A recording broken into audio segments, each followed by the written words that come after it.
ये जान लेना नहीं कि शाब्दिक ज्ञान के तौर पर नहीं कि मैं शरीर और मन नहीं हूं, या ऐसा उस भाव के रूप में इस ज्ञान को बैठ जाना कि शरीर और मन स्वयं से अलग दिखे। स्वयं मतलब जो मेरा तत्व है, मतलब मैं जो दृष्टा हूं, उससे यह सभी दृश्यों के समान मेरा शरीर और मन भी दिखे, अन्य दृश्यों के जैसे ही दिखे। जगत के जो अन्य दृश्य हैं वैसा ही मेरा शरीर और मन भी मुझसे भिन्न दिखे। तो ये जब ऐसी स्थिति आती है तो निरंतर जो है साक्षी भाव बना रहता है, और उससे जो है ना चेतना दृढ़ होती है। जैसे कि इसको उदाहरण के तरीके से भी समझ सकते हैं कि इसको व्यवहारिक दृष्टि से हम जागरूकता कह देते हैं, लेकिन ध्यान, जागरूकता और चेतना में बहुत अंतर है। तो ध्यान क्या है पहले इसको समझ लें तो चेतना स्पष्ट हो जाएगी। जब हम कोई भी एक कार्य करते हैं तो वो सारी इंद्रियां उस पर एकाग्र रहती हैं, वो ध्यान हो गया। अब जागरूकता क्या है? जागरूकता वो है कि उस ध्यान के अलावा मुझे किसी एक वस्तु विशेष या किसी कार्य विशेष पे ध्यान के अलावा मुझे अन्य चीजों का भी आभास रहे, वह जागरूकता हो गई। और लेकिन उस जागरूकता के साथ में यह भाव भी रहे कि मैं शरीर और मन नहीं हूं, वह चेतना हो गई। अब मैं इसको उदाहरण के तौर पे समझाता हूं कि जैसे आप रास्ते में कहीं चल रहे हैं, पैदल जा रहे हैं, तो आप देखेंगे कि कोई दो व्यक्ति आ रहे हैं तो आपस में वार्तालाप हो रहा है, तो उनका ध्यान उस वार्तालाप में है और वो संलग्न है।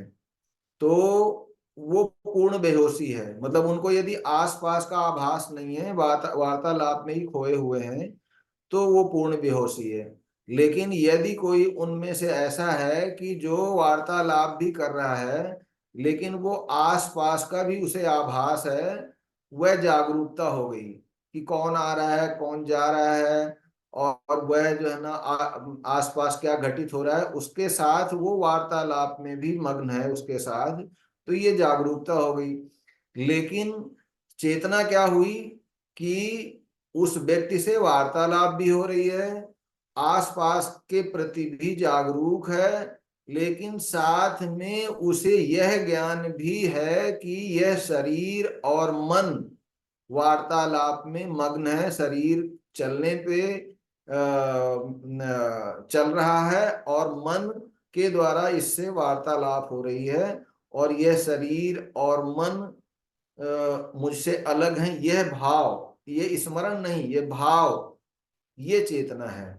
तो ध्यान हमारा जो है ना, ध्यान पूरा एक जैसे बेहोशी है तो उसमें क्या रहेगा कि हमारा स्वाद पर ही पूरा ध्यान रहेगा, एक ही चीज पर ध्यान रहेगा।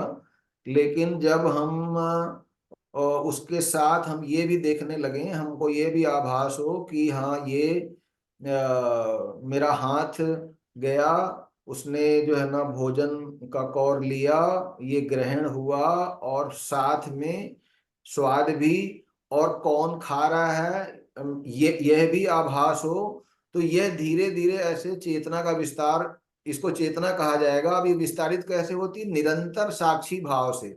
निरंतर साक्षी भाव जब हमको ज्ञान हो जाता है तो चेतना आती जाती रहती है, और उससे क्या होता है कि वह उसके विस्तार के लिए क्या होता है कि निरंतर चेतना में बने रहने के लिए उसका स्मरण ये आवश्यक है कि मैं चैतन्य हूँ और मैं यह शरीर और मन नहीं हूँ।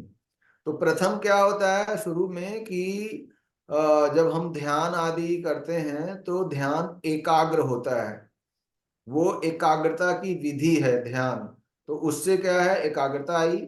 फिर एकाग्रता के बाद क्या होता है कि हमारा हमारे मन में एक आत्मावलोकन का गुण विकसित होता है। उस एकाग्रता से हम जान पाते हैं कि ये मन में चल क्या रहा है, और उस द्वंद्व को समझ पाते हैं। लेकिन उसके बाद मन ही मन को समझाता रहता है, अच्छा है ये विचार या ये विचार बुरा है।